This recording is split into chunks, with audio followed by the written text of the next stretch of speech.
Saya tanya modalnya berapa? 400.000. Kecil. Saya bilang, besok kamu SMS nomor tabunganmu, saya akan kirim. Saudara, terus dia rajin kontak kami. Kami tidak ngomong soal agama, soal Tuhan. Mereka diberkati betul. Maka itu musuh kasih itu pelit. Saudara, ada banyak cara yang kita bisa nyatakan kasih kepada dunia. Amin. Ada banyak cara. Orang membutuhkan kasih hari-hari ini. Maka itu gereja harus cepat tanggap.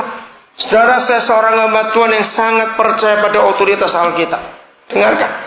Kalau ada orang mati bunuh diri, ya, ini konsep saya tentang kasih dan tentang Injil. Kalau ada orang mati bunuh diri yang sangat-sangat dan paling berdosa besar, itu adalah gereja di dekat orang itu tinggal. Kira-kira kenapa? Dengarkan gereja, kalau sampai ada orang bunuh diri, saudara, orang ini kalau saya nggak tolong 400.000, dia langsung akan dipecat. Nggak tahu mereka mau makan apa. Maka itu mereka melihat Tuhan dengan apa yang kami buat. Maka itu jangan pernah menolak orang yang datang, saudara. Katakan amin. Siapapun orang itu, layani dulu dengan baik. Saya lanjutkan dulu. Mengapa kalau ada orang mati bunuh diri yang sangat-sangat berdosa adalah gereja yang dekat dengan orang itu? Siapa bisa jawab? Gereja hadir itu bukan untuk kita sendiri. Hanya kita senang nyanyi-nyanyi puas saja. Gereja itu dibuat oleh Bapa di surga supaya kita bisa mewakili Yesus di dunia. Betul tidak? Dan untuk bisa mewakili Tuhan Yesus, berarti gereja adalah jawaban atas dunia. Kenapa kalau orang itu mati bunuh diri, kita yang paling berdosa? Berarti selama dia hidup, dia nggak tahu kalau di dekatnya dia ada orang bisa memberi jawaban. Kita sibuk dengan urusan kita sendiri. Ternyata orang itu punya masalah akhirnya sampai mati bunuh diri. Kita yang berdosa gereja. Harusnya kita bisa memberi jawaban kepada semua orang yang ada di sekitar kita. Ayo kita tolong. Karena saya terbatas, saya nggak bisa semuanya. Maka saya cuma nolong untuk anak-anak yang mau sekolah. Tadi pagi waktu di satu ibadah, Roh Kudus tunjuk saya untuk ngomong pada seorang anak remaja, anak muda. Saudara, dia kaget waktu saya tanya. Pas saya datang dia lagi makan. Roh Kudus gerakkan saya untuk ngomong dengan dia. Dia baru lulus SMA. Terus, kamu mau sekolah enggak? Iya, sedang berusaha, tapi rasanya enggak mungkin. Loh, kenapa enggak mungkin? Dia mau ngambil kedokteran, saudara. Kamu sudah tes? Belum. Tapi saya mau coba di USU. Nah, seandainya USU enggak terima, kenapa kamu enggak masuk Metodis? Aduh, untuk USU saja belum tahu Papa Mama bisa bayar atau tidak. Apalagi masuk Metodis. Saya tanya, kenapa kamu ingin jadi dokter? Lalu dia cerita tentang masa lalunya. Saya bilang pada dia, saya ini kalau Roh Kudus ngomong sesuatu, saya harus bertanggung jawab. Saya bilang pada dia, kalau kamu sudah tes dan kamu nggak diterima, ini nomor telepon saya, kamu hubungi. Saya akan cari biaya untuk kamu jadi dokter, asal kamu pegang visimu itu. Lalu saya doakan dia. Dia menangis dan dia berterima kasih. Harusnya nggak ada harapan saya untuk sekolah. Saudara, belajarlah untuk memberi harapan pada orang yang Tuhan kirimkan kepada saudara. Kok nggak ada yang amin? Walaupun kita belum tahu nanti uang dari mana, ayo kita kerja. Maka itu kalau gereja pinternya cuma nyanyi khotbah sembahyang khotbah nyanyi, munafik kita.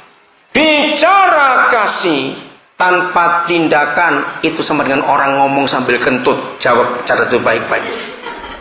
Itu kan kurang ajar ngomong sambil kentut. Itu kasih yang cuma diomongkan saja. Kasih itu bukan untuk dikhotbahkan dan didiskusikan dan dibicarakan. Setuju? Kasih itu diapakan? Lakukan dan praktekkan. Yesus Tuhan kita sudah luar biasa menyatakan kasih. Kita lihat. Ini baru pendahuluan, saudara. Saya belum buka ayat itu dari tadi. Haleluya, baru pendahuluan. Terus mikir, mau pulang jam berapa? Jangan khawatir. Sekarang kita akan lihat. Mengapa ada orang tidak memiliki kasih? Mengapa ada orang tidak bisa mengenal kasih? Mengapa ada orang tidak bisa tahu kasih itu apa? Pertanyaan yang baik. Kasih itu dimulai dari mana? Siapa bisa jawab? Kasih itu dimulai dari mana? Ayo. Diri sendiri. Dari orang nggak jelas yang ngomong apa saudara itu. Cuma dari mana? Apa? Aduh, yang dari diri sendiri bukan. Allah Bapa, Tuhan Yesus bukan. Kasih itu dimulai dari rumah papa mama. Betul tidak? Kasih itu dimulai dari papa mama, bukan dari sendiri. Kalau kita dari kecil nggak pernah dikasih, sampai tua kita nggak pernah tahu kasih itu apa. Siapa orang pertama di dunia yang mengasihi kita waktu kita masih bayi? Papa mama. Maaf saya cuma cerita. Maka itu di BlackBerry saya kan ada status. Dari sejak pertama saya punya BlackBerry itu status saya. Saya tulis love start at home. Kasih itu dimulai dari rumah. Anak yang berontak di sekolah dari playgroup TK, suka cubit, pukul, macam-macam, ngaco di ruang kelas itu. Tolong guru-guru perhatikan, tangkap papa mamanya anak itu. Anak yang kasar di luar rumah, karena di rumah mereka belajar kasar dari papa mamanya. Kata-kata keras yang papa mama ucapkan di rumah itu membuat anak suka teriak-teriak di rumah. Anak yang ditekan di rumah sejak kecil, dibentak, ini tidak boleh, ini tidak boleh, pukul. Begitu dia keluar rumah untuk sekolah, maka dia lampiaskan kejengkelan, dia pukul temannya, dia ganggu, gurunya melotot, dia melotot balik, ngelawan betul. Karena itu pelampiasannya. Hari Kamis saudara, siang selesai khotbah di Metodis Immanuel di daerah Teluk Gong, saya langsung ke bandara. Nah di mobil itu ikut satu keluarga muda, anak mereka baru setahun 9 bulan. Keluarga ini punya masalah, jadi saya cuma doa sambil konseling di jalan. Saudara, anak umur 1 tahun 9 bulan jahat sekali, suka banting ini, banting itu, lempar barang, suka teriak. Jadi maksud mereka mau doakan anaknya, karena saya sudah kenal konsep itu. Saya bilang maaf, yang perlu didoakan itu bukan dia, tapi kamu dua. Anak ini produk diri kalian berdua. Lalu saya sampaikan kebenaran, pasti kamu hamil sebelum menikah. Menjerit si istri. Yang nyepir, yang ngantar saya itu majelis gereja. Dia sampai noleh, lihat ke depan, saya bilang begitu. Karena kaget, karena dia tahu betulnya hamil sebelum menikah. Dengarkan, anak muda maka itu jangan ada seks sebelum pernikahan.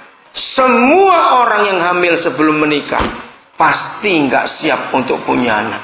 Begitu mereka punya anak, masih terlalu muda umurnya. Hidup itu berat. Apalagi sudah berdua, tambah berat. Nggak pernah persiapan mau bentuk keluarga. Anak ini nongol karena kalian suka pukul dia sejak bayi. Bayi itu saudara sama seperti, maaf ya bukan berarti sama, ginilah konsepnya, enggak usah ngomong lah. Seperti anjing maksud saya begitu. Makin kita ganas, anjing itu makin ganas. Bayi juga begitu. Orang tua yang jengkel, ya jengkel saja. Coba lihat, yang punya bayi pasti ngertiin. Begitu kita dua lagi ribut di rumah, nggak usah pakai suara, jengkel-jengkelan, kan diam. Percayalah, anak bayi saudara malam itu gelisah, nggak bisa tenang tidurnya. Jawab ya atau tidak yang pernah punya bayi. Gelisah mereka, karena mereka merasa papa mamanya lagi nggak beres, nggak ada kasih.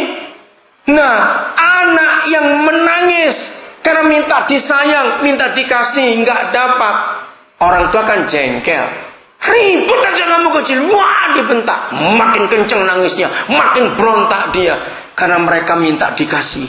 Akhirnya tegang anak ini, dari bayi sudah kenyang dengan bentakan pukulan. Maka begitu dia bisa jalan, bisa ambil apa, kemarahannya meledak. Saya bilang pada mereka, kalau ini sekolah dan kalian gak bertobat, anak ini jadi tukang pukul di sekolah, akan memukuli temannya, ngerobek buku, semuanya itu. Itu pelampiasan. Saya stop dulu. Kira-kira sudah pernah ngelihat ke anak seperti itu? Jangan dibenci. Makin kita benci dia, ini anaknya siapa ya? Ini kurang ajar betul ya. Itu. Ya kan kita kan gemes juga lihat anaknya begitu bukan? Saudara, kasihan